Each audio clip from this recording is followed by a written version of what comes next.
Hai, Charles Darwin adalah seorang naturalis Inggris dan mengusulkan teori evolusi yang disebut Darwinisme atau teori spesiasi evolusi melalui seleksi alam. Dengan demikian, teori ini menjadi dasar bagi studi evolusi modern. Tapi, dengan kemajuan teknologi, khususnya di bidang biologi evolusi, fakta dan penemuan baru dimasukkan ke dalam teori Darwin dan membangun teori baru, yaitu Neo-Darwinisme. Apa itu Neo-Darwinisme? Simak video ini sampai habis, oke?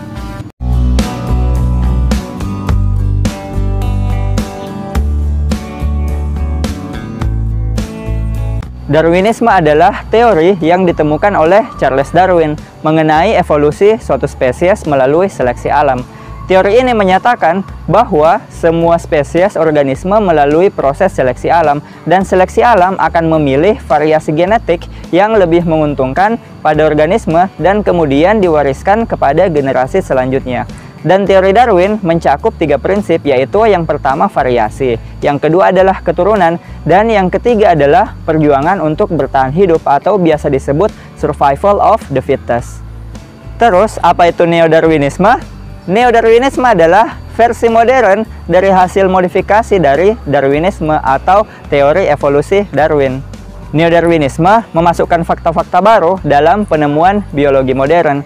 Neo-Darwinisme menjelaskan tentang mutasi genetik, variasi, faktor keturunan, isolasi, serta seleksi alam. Dan dasar Neo-Darwinisme ini dibangun atas dukungan sangat banyak ilmuwan. Contohnya adalah Wallace, Handy, Heinrich, Nickel, Weismann, and Mandel.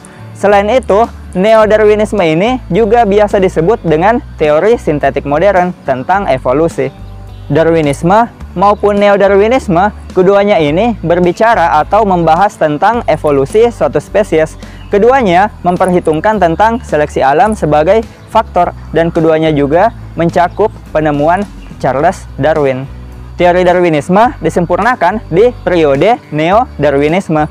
Teori ini berpandangan bahwa terdapat juga variasi dalam makhluk hidup yang disebabkan mutasi genetik, di mana mutasi genetik ini belum disadari pada saat masa hidup Darwin.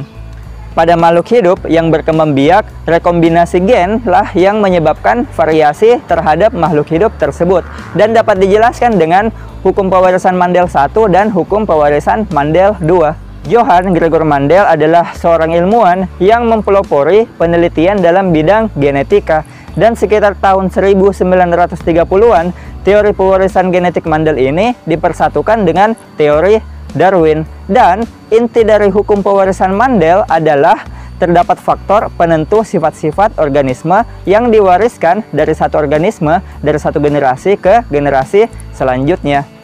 Dan pada tahun 1865, Mandel melakukan penelitian tentang persilangan berbagai varietas kacang. Inilah penelitian yang mendasari tentang teori pewarisan Mandel. Dalam penelitiannya, Mandel memilih tanaman yang memiliki sifat biologi yang mudah diamati. Dan kesimpulan dari penelitiannya itu adalah Mandel menyatakan bahwa setiap sifat organisme ditentukan oleh faktor yang kemudian disebut gen. Gen tersebut diwariskan dari satu generasi ke generasi selanjutnya. Dalam setiap tanaman terdapat 2 sifat yang berasal dari orang tuanya, yaitu orang tua jantan dan orang tua betina, dan terjadi penggabungan ketika mereka bereproduksi.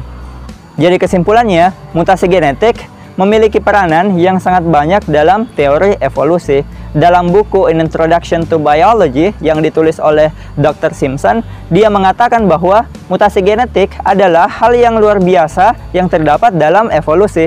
Tanpa mutasi genetik, tidak akan terjadi evolusi. Dengan demikian, mutasi gen bertanggung jawab pada kemajuan teori evolusi, dan biasa juga kita sebut dengan Neo-Darwinisme.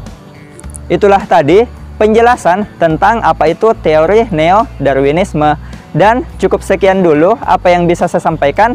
Semoga dapat bermanfaat bagi teman-teman semua. Jika kalian memiliki beberapa pertanyaan ataupun saran yang berkaitan dengan video ini, jangan ragu untuk meninggalkannya di kolom komentar. Dan jangan lupa untuk tekan tombol subscribe.